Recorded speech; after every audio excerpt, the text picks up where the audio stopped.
Macron fears EU collapse. Tense Brexit talks could lead to division in united front. The French president has become a key consensus builder in the future of the EU, as the bloc takes on his plans to build a federal union. But the europhile cautioned EU leaders of the risk of splits emerging between member states over the oncoming Brexit negotiations. Speaking to the Telegraph, Mr. Macron urged EU leaders not to fall for the prisoner's dilemma, a notorious theoretical paradox in which two parties act out of individual self-interest, with both losing out.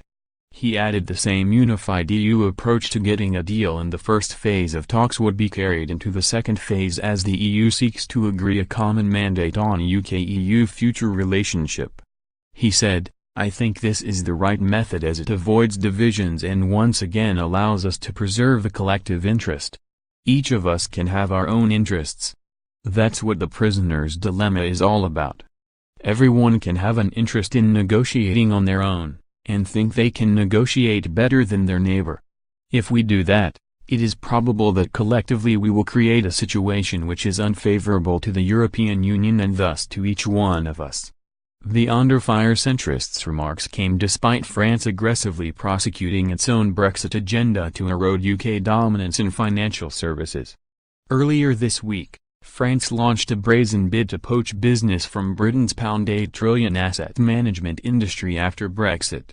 A French-backed plan to limit UK-based fund managers' access to EU money could force businesses to leave London and reduce the power of the City of London.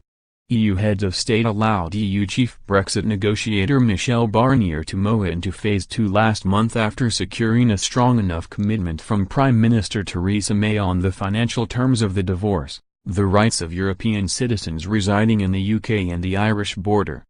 Mr. Barnier can now engage in exploratory trade talks with Mrs. May's cabinet before receiving formal, more detailed guidelines in March. Donald Tusk, the European Council president, has already warned that trade talks will present the true test of EU unity, while Enrico Letta, the former Italian prime minister, warned recently that unity would be harder to maintain now EU member states' interests were directly at stake. Ireland and Hungary hinted that they could become allies of Britain during trade talks as they called for a comprehensive free trade deal to be struck which would allow the free movement of goods and services after Brexit.